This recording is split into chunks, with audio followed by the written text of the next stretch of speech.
So last week on the show, you had to bring your pickles. I did. Talk about your recipe, and I figured this week I would bring mine and talk about my recipe. Now I'm dealing with slicers because my picklers hadn't come in yet. You was dealing with picklers, so we have to cut them up a little differently. I thought your recipe was really, really good. It was good. It was simple. It's good. It's quick. Simple, good, and quick. Yep, that's the way I roll, by the way. That is the way you roll. That's I the way do I roll. mine a little bit different. And the main thing I do different, I like a little vinegar in mine. Yeah. To keep it up. And the vinegar I like to use, now I don't know where you can get this at. Every now and then, if you go to some kind of touristy towns, you can find these little outfits that have flavored olive oil and flavored vinegar, and my wife likes them, and I like to go in there just to get this kind right here. So this is a jalapeno flavored balsamic vinegar, and you can take a little whiff of it there. Well, I've never seen one of those before. But it's not spicy or anything. It's just got a little tinge to it, and so I like to put mine in a bowl. Some of this, some olive oil, salt and pepper, and a heavy dose of Cavenders, and that's what you can see. They're kind of on the outside of it. And they get better after about 3 or 4 days in the refrigerator. So you slice them up and put them something like one of those covered dishes and put them in the refrigerator for 3 or 4 days? Mm-hmm. Put some seasonings on them. And like I said, they're pretty good off the get-go. They get better after being there a few days. But I guess it's time to partake. It's time to partake. I'm hungry. I'm hangry. Hangry. You ever not eat and you kind of get angry? I'm liable to explode on you. That's pretty good right there. I also brought, kind of mixed it up, clear your palate. Picked my first banana pepper yesterday, and I'm trying one of those too. I'm gonna run it through some of this olive oil. It's not a bad idea. It's a little early on banana pepper, but you did good. Yeah, I'm coming through. Excuse me. Especially considering. I like the cucumbers when I do the banana pepper. Yeah. Well, I'll let you keep that over here because I don't know how you like to eat. Do the whole show. So that is a combination of the diomede and the stonewall slicers, and I brought one here. That's a diomede there. And that's about the size I like to pick them right there. Now, the big commercial guys they would call that a cull because it ain't straight. Right. But we'll eat that all day, every day. So cucumbers is coming in good. I've got my Max Packs. I got some of them about this big, and I got some. I'm going cucumber crazy this year. I am too. I got some growing on trellis I've never done before. A hog pile I had out there that I grew some stuff on last year, some pole beans. So I took it and just left my drip tape, everything, just like it was last year, cleaned it up, and planted my cucumbers on it. Now, the thing about planting cucumbers on trellis is they're not like a pole bean. They won't just grow up. You kind of have to train them up. Yeah, they do take training. And one thing I've noticed, though, with the Hortonova trellis is they take a little less training than the cow panel. And I had some different theories on this, and some of our viewers were helping us out. Whether it had to do with the thickness of the actual trellis, because that fishing line is a little thinner than that, galvanized steel. Yep. Somebody made a comment that it maybe has a lot to do with shade, and you don't think that the cattle panel puts out a lot of shade, but if you think about it compared to that little bitty vine or tendril on the cucumber, they're looking for sunlight, and they're less shaded by that little Hortonova there. That's getting deep, right? It's getting pretty deep. It was just an idea, but it made sense. Speaking of cucumbers, we talked about these last week, and I got these on the site now, and I'm going to plant me some of these Olympian ones. We grew those at the expo for several years. We did. It's a gynoecious variety, so it's all female flowers. You got your 10 or 12% pollinizer mixed in there.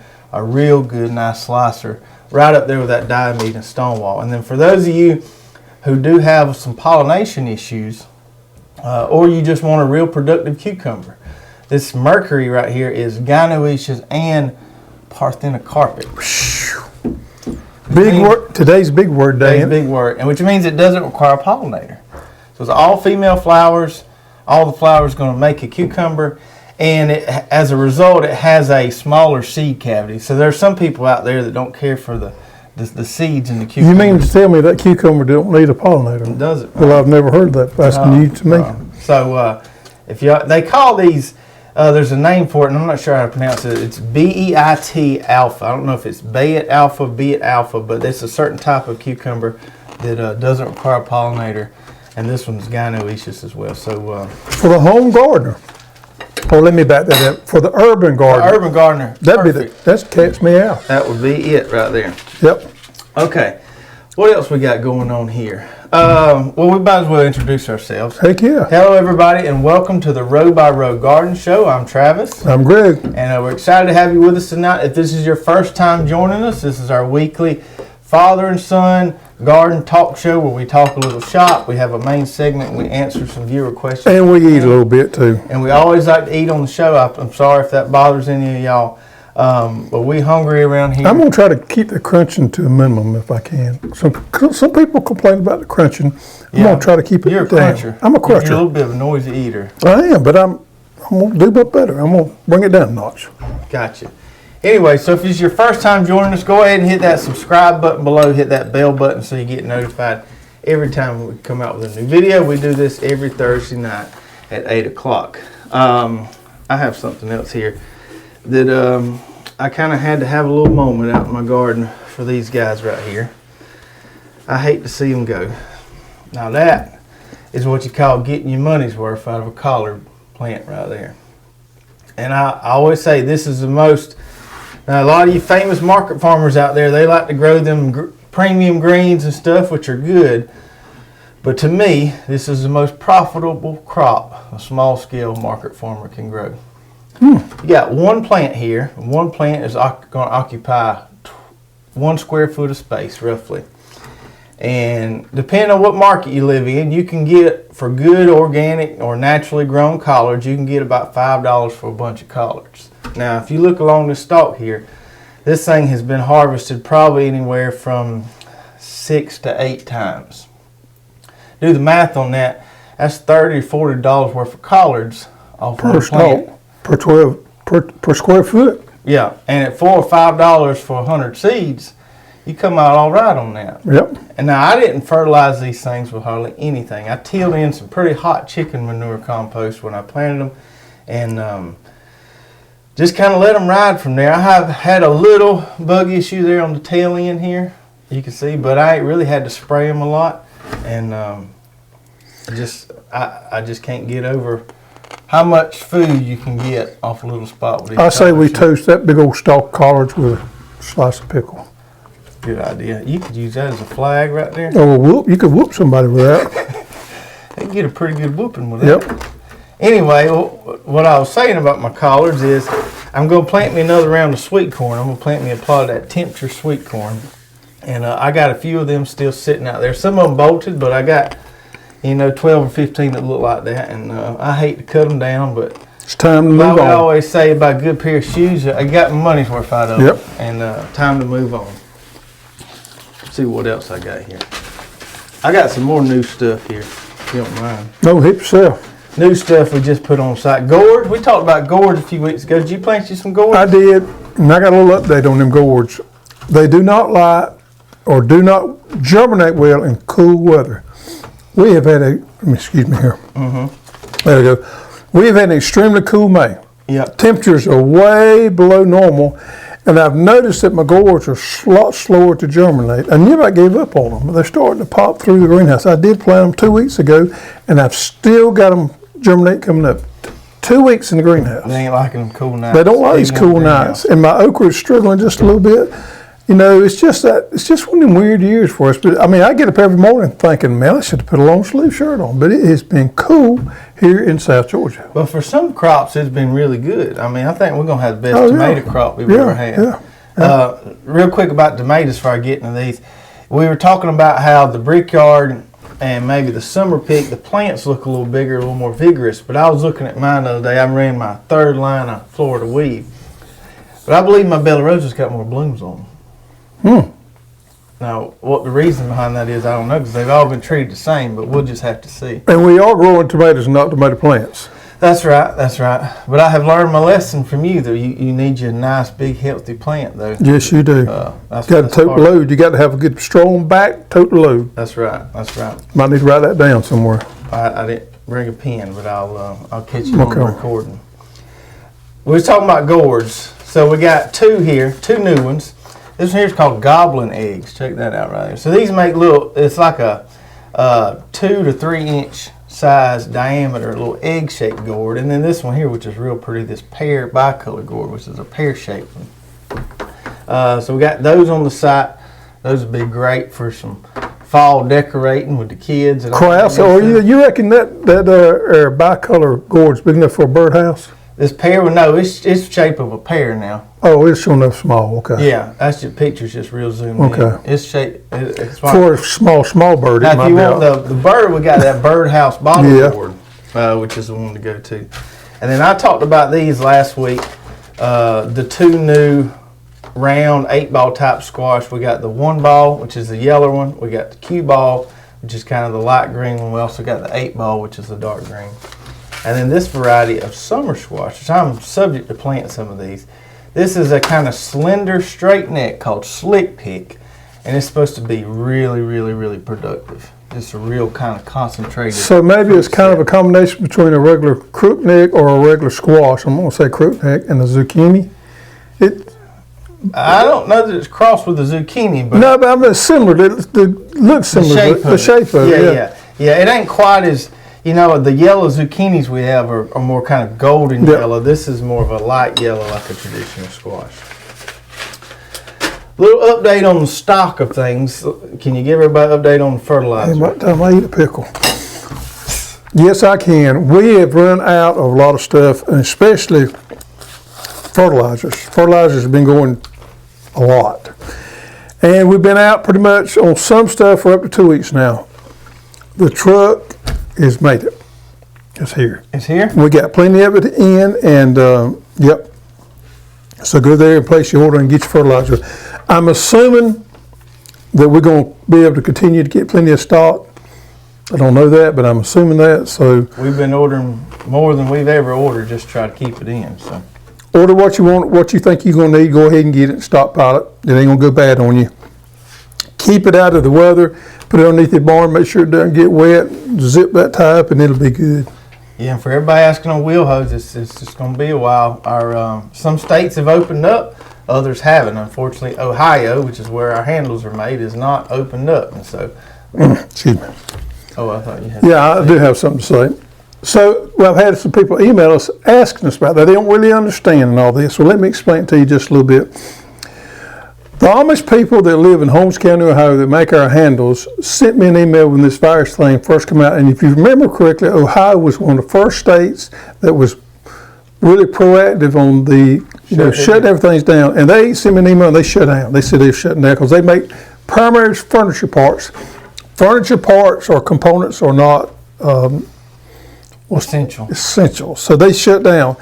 I have emailed, I have called, and I can't get them. So I guess they still shut down. I'm assuming when they get back up, they'll get back in touch with us. But at this point, I hadn't heard anything. Yeah. And we have other things to make it, but we don't have handles. So if you want a wheel hoe without a handle, we can probably get you one. But if you want a handle like most people do, you're going to have to wait a while. And as soon as we get them in, we'll send out an email newsletter. If instead of taking names and doing all that of letting people know when we get things in, it's pretty simple. Sign up for our email newsletter. When we get things in, we'll shoot out an email, let you know we got it in. That's the best way for us to communicate with you and let you know what's going on. Right, and it looks like, from the looks, I don't watch the news a lot, but looks like Ohio could be one of the last ones to kind of get back up and going. So unfortunately, it is what it is. But we're doing the best we can. We're not doing this on purpose by no means. That's right. I was going to talk about, so last week we talked about no-till. And I think for the most part, and based on the comments, we gave a pretty objective view of no-till versus till gardening. But I had one guy on our Facebook group, and he was a market farmer, and I did mention on the show that my personal definition, or the definition for the purposes of that show, was that what a lot of the market farmers do, what they call no-till, is just simply layering compost. And he commented that 90% of the market farmers that do no-till, that's what they're doing, and that their definition was different than mine, which is okay. I think a lot of the market farmers, they have, and this is brilliant marketing, they have taken advantage of a buzzword called no-till, and really started using that to their marketing advantage. Now, I still will say that just planting in straight compost is not no-till. To me, that's no different than building a raised bed, filling it with compost. I can see that. You're not really using your native soil. You're just stacking compost. But it's semantics. It's kind of splitting hairs. But I did want to kind of clarify that, and because a lot of people have been using that as a buzzword. There's like tons of no-till podcasts out there, all kind of YouTubers promoting no-till market farming. And hey, if that helps you out with your marketing, it helps you make an extra $1, I say go for it. I say I have another pickle. Don't let me slow you down. All right. This week we had a viewer that I don't remember how exactly the question was phrased, but he said, could we do a show and talk about some of the most maintenance-free things you can grow in your garden? And I thought, man, that is a pretty good daggum subject to talk about. Now, we had, we wanted to narrow it down so we couldn't talk about every maintenance-free crop and to what degree they all are. So I thought, let's pick 5. We're each going to pick 5 of what we think maintenance-free. Now, we're talking annuals here, not perennials. We're talking about vegetables. Vegetables, annuals. Well, asparagus is a vegetable, but it's a perennial, right? Correct. So we're talking about annuals, vegetables, and our 5 most maintenance-free. Now, when I was making my list, and you can talk about what you were thinking about, there were some things I was considering there, and I'll go through them real quick. Water needs, okay? Does it need a lot of water? If it does, it's probably not necessarily maintenance-free. Fertilizer needs, same thing there. The pest pressure that it might receive. Yeah. The disease pressure. The harvesting frequency is a one-time harvest, so you got to pick it every day. And lastly, the weed pressure. Some crops have less weed pressure than others because of their foliage, canopy, or whatever. So those are the kind of 5 things I was considering there. What all went into your... I made it pretty simple. I simplified the whole thing from what you just went through. And I just simply thought about effort.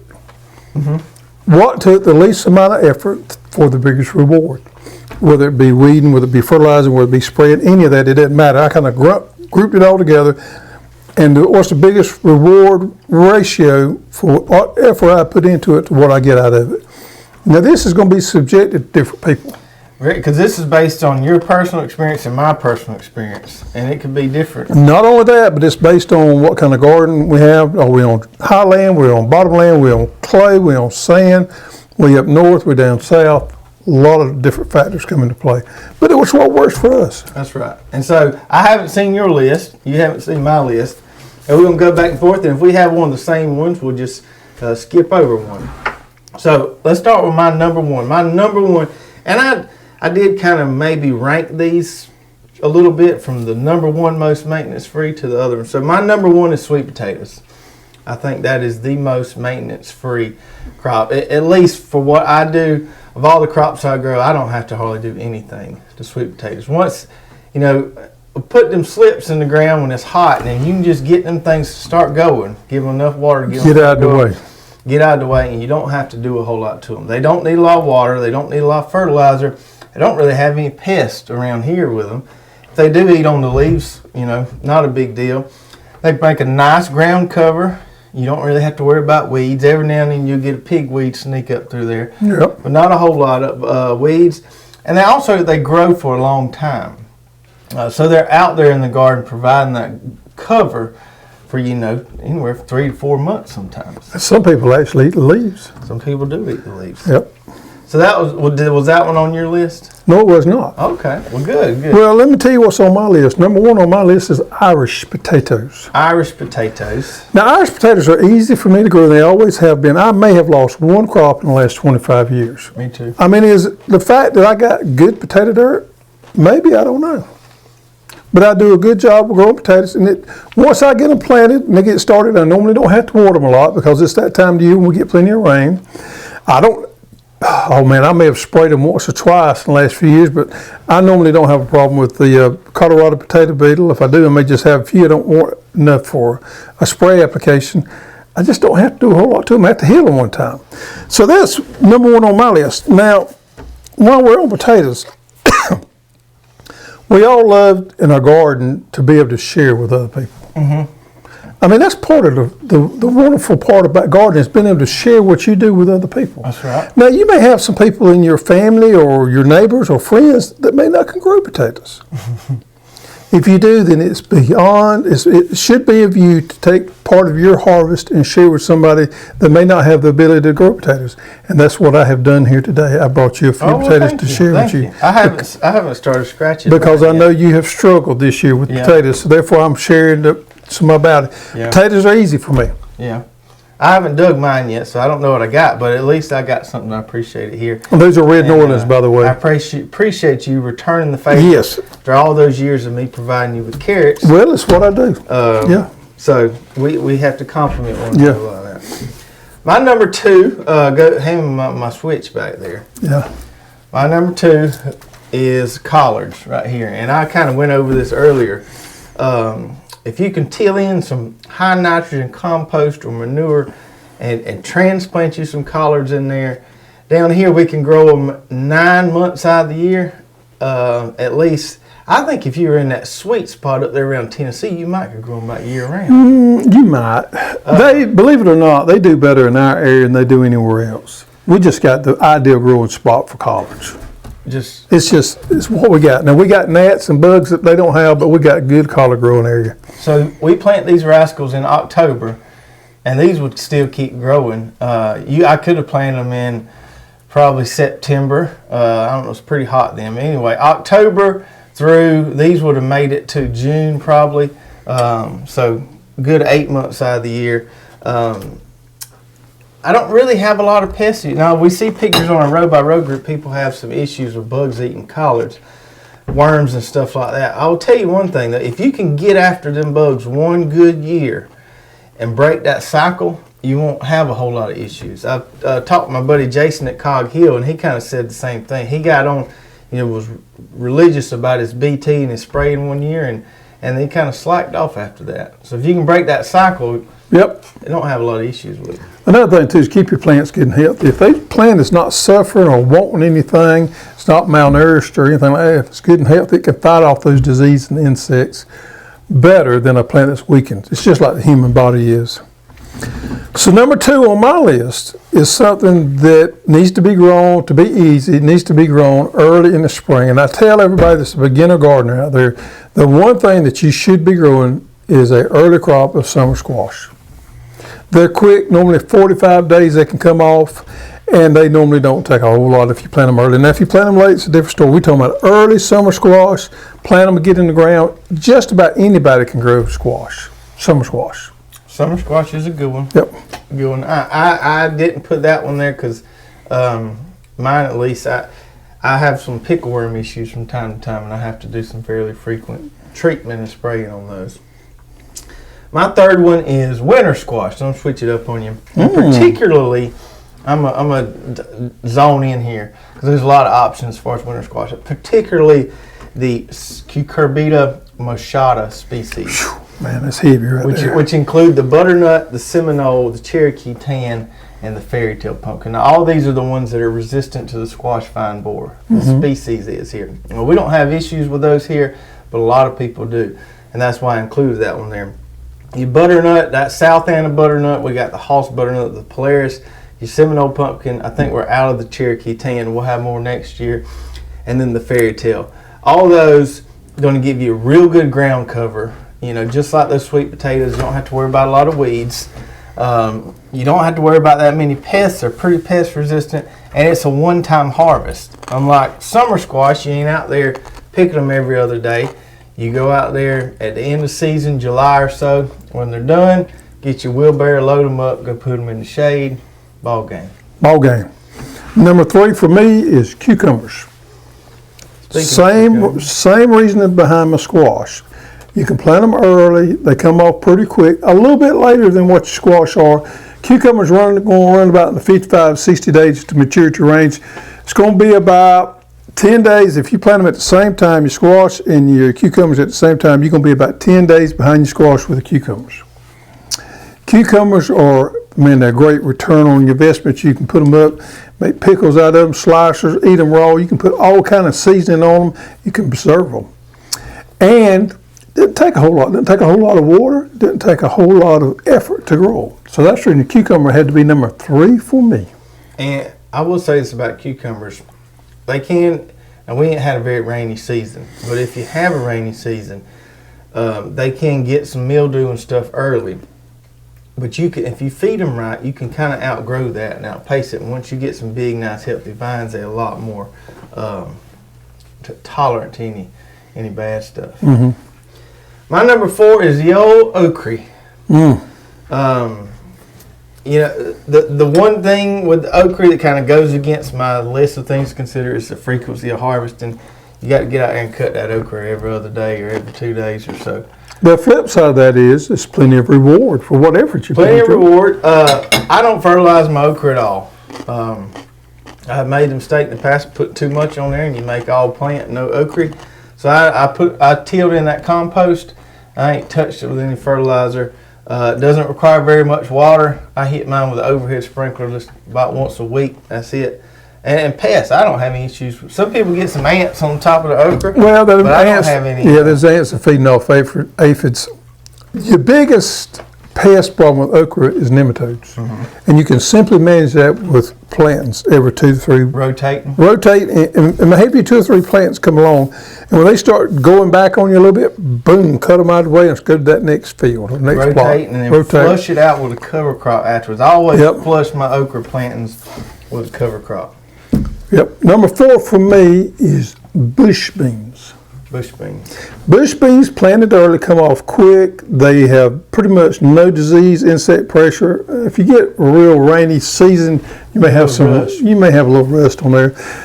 If you plant them early, you can get away with no pest pressure. Now, if you have them later on in the year, you're going to run into problems. Beans in general do not like hot weather. That's the reason we like to get our beans in pretty much with our squash and cucumbers on that first planting. And when everything starts coming in, man, you got your big old mess of bush beans there. I did not put pole beans in this category because pole beans take a lot more effort. I'm just going with bush beans here. So I would disagree with you a little bit there.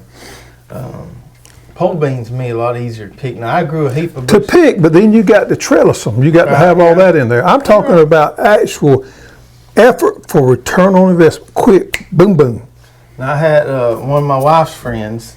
She buys vegetable bags from us, and she's got 2 little girls that are probably in the, they're somewhere between like 11 and 14, so not quite teenagers, early teenagers. And my wife's friend said, if y'all need some help out there, these 2 little girls, I'll send them out there. So I got home yesterday, and I was kind of dread. It takes me a couple hours to pick all my bush beans, and I'd be dogged if they wasn't out there getting after them. Really? And they did a dang good job picking them. Wow. I got my money's worth for sure, and that was quite a nice relief. So I might sub out my bush bean picking. Yeah.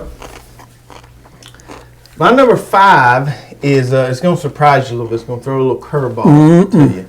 But I was thinking, I had one more on my list, and I was saying, what is something that I can plant that I don't really have to do nothing with it? And that's radishes. I can direct seed radishes. I can take my seeder out there. I can run up and down. I can plant them thick. I don't really have to spray them. I ain't worried about it. I ain't eating the leaves anyways. They need a little water, but I don't have to give them a lot. And you just pull them up from the ground and ready to go. There's not a pretty effortless crop if you think about it. Yeah, they are. The biggest problem I got with radishes, I like them on a salad, but that's about the only way I like radishes. I can't like them raw? I don't like them really raw. I can eat them, but I ain't crazy about them. I like them on salad. Well, my number 5. We wasn't asking. I know you were. Greg's favorite. I got you on that one. Well, number 5, I'm gonna throw a curve to you also. Okay. My number 5 is vine okra. Vine okra. Now, I'm not going to go into this whole lot because I'm going to lay this out here to the viewers and see if they know what I'm talking about. This is some highly classified stuff I'm throwing at you right now. Vine okra. So if you know what I'm talking about, comment, let us know, and let us know your experience with this. And then later on, maybe next week, I will go into vine okra a little bit more. Were you able to get your hands on any? Maybe, maybe not. Maybe I'm working on that. Maybe, okay. Yep. You ain't really done. How's your heavy hitter okra doing? Heavy hitters coming along, but it's cool weather's taking I'm having to baby it. Yeah. It's coming along, but it's not growing like I really want it to. Everybody enjoyed your gardening with Greg last week. Algonquin squash, man, those things look like they're going to be a nice producer. Yeah, I think so too. They're going to be winners. I was a little concerned because they came out of Washington State, which is a long way from here, but they seem to be adapting towards our weather pretty well. We got some questions. Actually, before we get into questions, let me say this. We'd love to hear you guys' what your 5 most maintenance-free is, and it's probably different for everybody, but in the comments below, just bullet them out. What's your 5 most maintenance-free, kind of easiest, carefree crops to grow in your garden are? And it'll help those beginner gardeners out there who are trying to figure out what they're going to do. Not only that, but it may give us some insight on something that we may want to grow. Yep, exactly. So we got a few questions from last week's show, and if we do answer your question on the show, send us an email to custserve@hosstools.com with your address, and we'll send you a nice little prize. Yep. All right. First question is from Doug Bearden. He says, to all the haters and complainers, you've all got the rest of your lives to get over it. Great show as always. In regards to mulch, non-mulch, what's y'all's opinion on plastic mulches to plant through? Okay, so plastic mulch, is there a difference between plastic mulch and landscape fabric? Yes. Okay, so the landscape fabric is more porous. Yep, and it lets water through. So plastic mulch, we see it all the commercial produce guys around here are using it, and I think it works great. My problem with using it is I don't have a good way to lay it down. You kind of need a tractor to put it down, and the way I've got my plot set up, I'd make a big mess if I got in there with a tractor and a mulch layer. But I say if you got the space to use it, and if you got a mulch layer, go for it. It does a great job of kind of insulating the soil. You put your drip in there, and I think it works great. I just don't have a real great way to use it. It just don't fit within our system the way we do things. Right. We've just designed our gardens for a little smaller scale equipment over the years. But if you can do it, go for it. Number 2 is from 100 Acre Wood Highlands. So got their first wheel hoe in today, excited to try it out. Never grown a fall garden before in Oklahoma. Any crops you would suggest? First time fall garden. That's 7B. Ooh, heck yeah. Well, I'm not 100% sure about Oklahoma. I don't think I've ever visited Oklahoma, but you're in 7B, so I got an idea of what your weather and your growing climate is like. Fall gardening is something most people don't do that I think they're missing the boat on. I love the fall garden. I think there's plenty of things you can grow out there, and there's plenty of good eating to be had out of a fall garden. Big old cabbage. Yeah, big old cabbage, little bitty cabbage. Yeah. Beets, collards, mustard, and lettuce would be the ones on the top of my list to start with.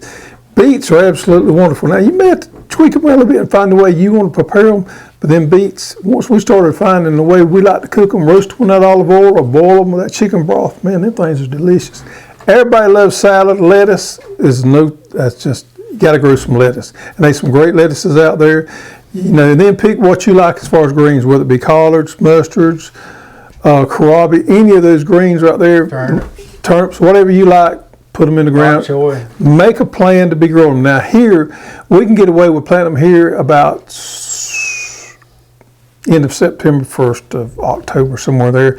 You may can get by planting them a little bit quick. I'd say in September you need to be getting it on your mind about getting some stuff in the dirt for fall garden. I would say there's and this is just off the top of my head. Like if you go to our website and you click on premium garden seeds, you see all the different categories of crops. I would say there's probably more crops you can grow in the fall than you can actually grow in the warmer months. The wider variety of things you can grow. Yeah, and it's going to grow a little bit slower, and it's going to take a little different skill set to get them, where you want them. But once you get the hang of it, it's absolutely worth it. All right. All right. Mr. Fred Mertz wants to know, when you are cleaning out a garden plot, which plant refuse or what's that? That's refuse, but it's trash. Spelled the same as refuse. Refuse. Refuse do you normally compost, and which plants do you burn? Thanks for what you do. So this is a big question. We grow a lot of stuff, and so I just made me a list of the stuff that I burn. This is stuff I don't leave in the garden. I take it out. I put it in the burn pile. I don't want any of the fungal problems or any of the insect eggs overwintering in my soil. So these are the things I get out of there. Squash, whether it be summer squash, winter squash, pumpkins, whatever, I get them out of there. Cucumbers, I get them out of there. That Hortonova trellis, boy, you just unhook it from the things, yank it all out of there. Tomatoes I get out of there. Peppers I get out of there. Eggplants and potatoes. So basically, any cucurbit or any nightshade, which are our two ones that are most susceptible, as you like to say, to pests. Yep. Nightshades and cucurbits, burn them, get them out of there. All right. Number 4 is from Walrus G936. And he says, any ideas on the Bradford Watermelon? I've never heard of a Bradford Watermelon, but I figured I'd throw a curveball at you, see if you had. Well, you didn't throw a curveball at me. I read about the Bradford Watermelon a few years ago. Oh, yeah? Yeah, the Bradford Watermelon's been around since, around the 1850s, somewhere there. It's been around a long time. A family out of South Carolina called the Bradford family has been growing these things. Now, it's a large watermelon, and it is, of course, it's an heirloom watermelon. And there's not a lot of people growing heirloom watermelons anymore. So it's interesting. It's a big watermelon, as we used to love to grow back in the day. Everybody wanted a big watermelon. It grows about 40 pounds. It's a light colored green watermelon. It's an oblong like our Jubilee is. It's just interesting. Yeah, heirloom watermelon, I think it's wonderful. I think if you want to grow some of these heirlooms, I grew one a few years ago, Orange Glow. I hadn't grown it again, but it was interesting. It was fun. So, have at it. What you're growing this year is kind of on the opposite side of the heirloom spectrum with the all-sweet types. Yep. And, man, I could eat a watermelon right now. Man, I could eat too. a whole. All right. We got one more page, I think. Yes, we do. Excuse me. Oh, speaking of heirloom watermelons, I'm going to throw this out. Does anybody remember the Congo watermelon? I have a lot of people in the comments, which I kind of filter through, talk about the Congo watermelon. I remember it's the Congo. pretty popular. Yeah, I remember the Congo. Now, back in the 80s, it was not near as popular then as it was maybe in the 50s and 60s. Okay. When some of these improved varieties, such as the Crimson Sweet and everything, come out, people did quit growing the Congo. But back in the day, Congo was a very popular. Before your day? It was a very popular variety. Yep. All right. And Grow Away says, howdy fellas, how can I determine if it's too late to plant something? All the information out there is so confusing to a newbie gardener. Zone 8B here as well. Love you guys. I've learned so much watching your channel. So I may have talked about this on the show before, but me and my web developers have been working on a kind of an app or plug-in on our site where you go in, you put in your zip code, it gives you your planting zone and tells you what all you can plant right there and even suggests a certain crop. And I got this thing pretty much ready to fire on the site, or had it ready to fire on the site, and then all this virus stuff happened and we kind of had to back off it. So here in the next few weeks, I hope to get that back up and running and get that on the site. And it will work great because you can go in there and you can just get whatever seeds you need to grow. Tell you what you can grow. You can pick any month. You can pick the month you're currently in, or you can say, oh, I'm just going to think about what I'm going to plant in November. You can pick November and it'll tell you what you can plant in November for that zone. With that being said, he's in 8B, we're in 8B. And here I made a little small list of the things that I would still plant right now if I had plants ready to go or if I was direct seeding. I'd still put peppers in the ground. You can still put eggplant in the ground. You certainly still plant another pot of cucumbers, which I'm going to do pretty soon. You can still plant more summer squash, which I'm going to do pretty soon. Yep. You can still get in a crop of winter squash or pumpkins or gourds, as you said. Sure. Okra. Still get okra in the ground. Corn, I'm going to plant some corn, more corn here pretty soon. Sweet taters, I'm getting my sweet tater plot ready. And flowers, of course. Sunflowers, cut flowers. Got to have flowers. So that's a lot of stuff you could still plant. It's not too late at all. No, I would say I'm in the middle of my planting and getting stuff out there. I got a lot of stuff going on in my garden. I still got plots that has nothing on them that's it's going to get something pretty soon. That's right. All right, last question is from Mary Dorn. She says, you mention cover crops often. Would you say they are more important in your climate where we don't get very cold and long winters? Are they still important up here? She's in North Michigan, where the winters are cold and long. There's definitely nothing growing. Sure. I think cover crops are very important wherever you live. However, it's a different situation here in the South, and it very well could be more important to us during the wintertime growing cover crops because we have terrible problems with erosion. So keeping that cover crop growing here in the south where we can grow pretty much year round is very important. Adding that organic matter, erosion control, all different kind of benefits there. Now up in Michigan or wherever where your ground may freeze, you may not have those issues as far as erosion. You definitely can't grow anything there. So it's different. You can grow things in the spring and maybe in the fall of the year that we have to grow in the wintertime. So it is different, but I would tend to agree with that. It is probably more important as far as having a good cover crop rotation here in the south than it is up north. Not to say it's not important. No, but it's more important. Well, another thing to consider is, think about this. We push our soils a lot harder down here than they do there just because we can. We're growing year round. So we're being a little more demanding out of our garden spots than maybe they are. And they are afforded a lot higher organic matter in their soils than we are. They don't just incinerate like they do. No. So that was a really good question. I really something I haven't ever really thought about comparing and contrasting. Yep. All right. Well, we hope you guys enjoyed the show tonight, and let us know what you thought of the show. If you have any suggested show topics for the future, as always, put those in the comments, and we'll try to get to one of them. If you did enjoy tonight's show, check out these couple videos right here. I think you'll really enjoy those as well. Give us a big like, thumbs up, and a share, and we'll see you guys next time. Take care.